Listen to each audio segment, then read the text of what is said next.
anggarannya ada, tetapi belum tentu secara efektif bisa diakses oleh seluruh karyawan.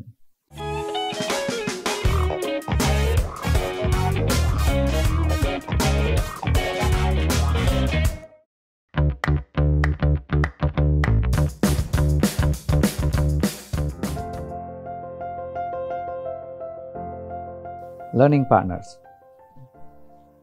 Kalau Anda adalah orang tua yang memiliki anak usia sekolah, tentu Anda secara sadar akan mengalokasikan sebagian dari income Anda untuk biaya pendidikan anak Anda sekolah. Segala upaya pasti kita lakukan agar anak kita memiliki akses pendidikan, dan jika Anda memiliki keleluasaan untuk memilih, Anda bahkan akan memilihkan sekolah terbaik untuk putra-putri Anda. Itu mencerminkan komitmen Anda untuk menjadikan anak Anda menjadi aset yang jika mungkin bahkan lebih sukses dari Anda. Sebagai pemimpin perusahaan, seluruh karyawan adalah anak Anda. Dan banyak sekali perusahaan memiliki komitmen yang kuat untuk memastikan bahwa sebagian dari pendapatan perusahaan dialokasikan kembali untuk pengembangan sumber daya manusia. Ada yang menggunakan rasio-rasio, berapa persen dari biaya HR akan dialokasikan untuk biaya learning. Bisa juga mengambil rasio dari revenue, bisa juga mengambil rasio dari income dan seterusnya. Tetapi ini mencerminkan komitmen manajemen untuk pengembangan SDM sebagai anak di dalam perusahaan agar mereka makin lama makin sukses dan pada gilirannya akan membuat sukses perusahaan menjadi lebih baik lagi. Tetapi seringkali kita lupa untuk memastikan bahwa anggaran yang sudah disediakan tadi betul-betul bisa dinikmati atau bisa digunakan oleh seluruh karyawan tanpa terkecuali. Kalau di rumah mungkin gampang. Kita punya anak 2, 3, 4, 5, semuanya kita sekolahkan dan kita pastikan semuanya memiliki anggaran yang cukup untuk bersekolah. Tetapi di perusahaan, seringkali kita punya karyawan lebih dari 100, lebih dari 1000, bahkan puluhan ribu karyawan. Kita lupa, walaupun kita sudah alokasikan anggaran untuk pembelajaran karyawan, tetapi barangkali tidak semua karyawan memiliki akses kepada anggaran itu untuk meningkatkan kompetensi mereka. Bahkan proses bisnis the learning pun yang sangat konvensional membuat tidak semua orang memang bisa mengakses pembelajaran itu. Biasanya di setiap perusahaan, setiap tahun kita melakukan proses yang kita sebut sebagai training need analysis. Proses ini dilakukan oleh sekelompok analis untuk memastikan kebutuhan apa yang dimiliki oleh seseorang atau sekelompok jabatan dalam konteks peningkatan kompetensi. Bayangkan kalau karyawan Anda puluhan ribu, Anda akan butuh waktu beberapa bulan dan menerjunkan beberapa banyak analis untuk memastikan setiap orang atau setiap jabatan diinterview dan kemudian dicarikan gap antara apa yang dibutuhkan dengan apa yang mestinya mereka miliki. Dan setelah itu, kita kemudian menghabiskan lagi waktu untuk menyiapkan kurikulum spesifik untuk setiap target pembelajar tadi.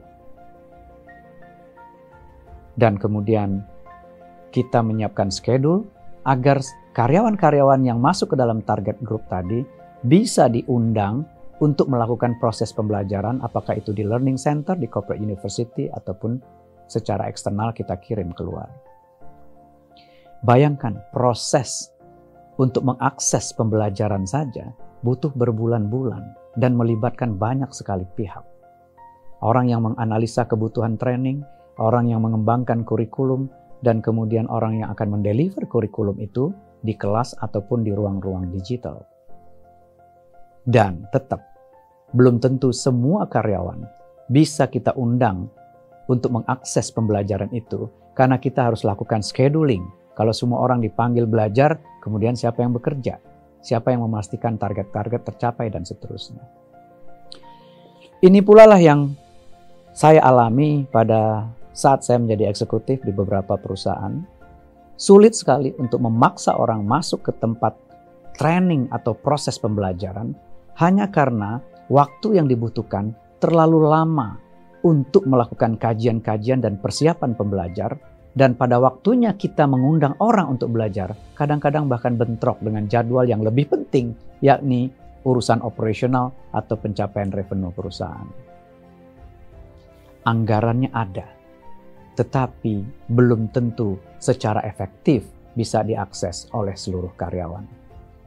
Karena itu, pada beberapa kesempatan saya kemudian melakukan kajian terhadap anggaran yang tersedia tersebut.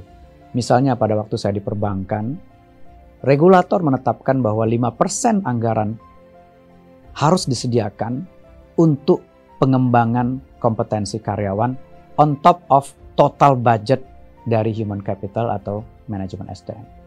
Itu budget yang tidak sedikit.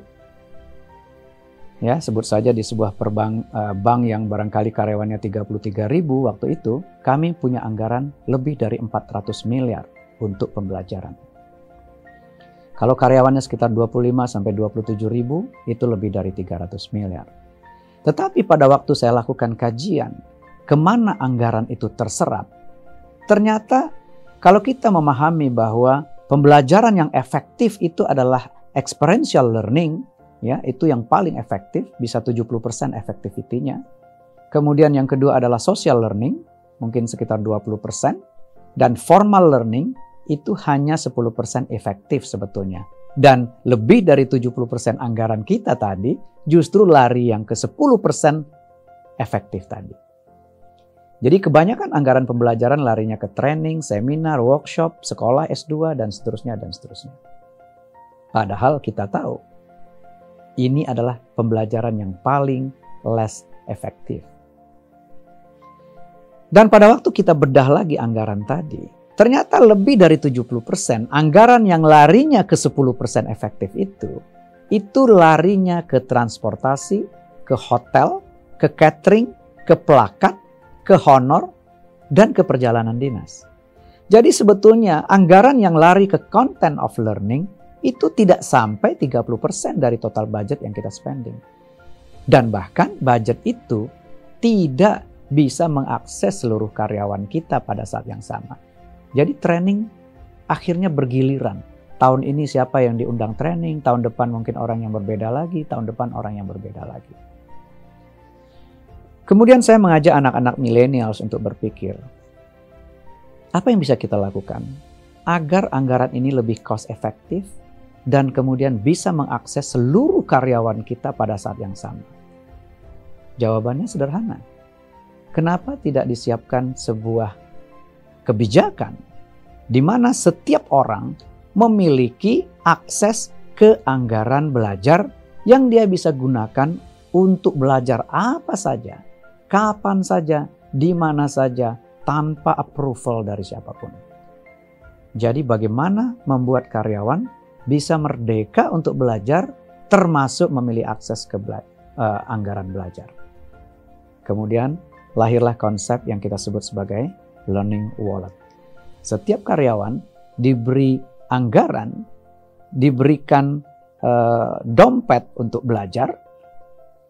Jumlahnya tentu saja tidak sama untuk semua orang, tetapi tergantung kepada seberapa cepat dan seberapa ingin mereka belajar, yang nanti dikaitkan dengan learning agility dan lain-lain.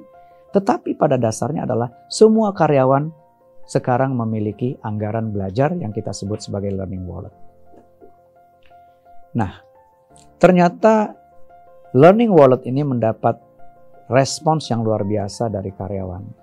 Mereka yang selama ini mungkin cuma dapat kesempatan untuk belajar 2 tahun, 3 tahun sekali, sekarang bisa belajar kapan saja, di mana saja, tanpa approval, karena mereka sekarang punya anggaran untuk belajar sendiri. Inilah power yang saya sebut sebagai the power of learning wallet, yang bisa menggairahkan karyawan kita belajar dan sekaligus menunjukkan komitmen dari perusahaan untuk pengembangan sumber daya manusia, karena wujud dari komitmen yang paling tangible adalah anggaran.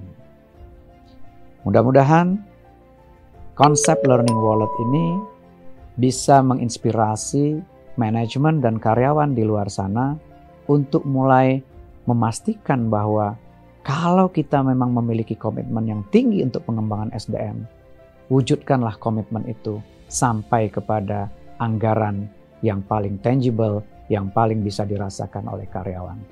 Percayalah, setiap rupiah yang Anda spend sebagai learning wallet akan memberikan manfaat langsung kepada perusahaan ataupun tidak langsung kepada perusahaan dalam bentuk inovasi-inovasi yang akan muncul dari karyawan Anda. Terima kasih, semoga bermanfaat buat manajemen, buat karyawan, buat perusahaan, dan mungkin juga buat keluarga Anda. Karena saya sekarang sedang menerapkan learning wallet untuk keluarga saya, istri saya, anak saya alokasikan anggaran untuk belajar yang mereka boleh gunakan untuk belajar apa saja, kapan saja, di mana saja, tanpa lagi menunggu approval dari siapa saja. Selamat belajar, salam sehat, salam learning partner.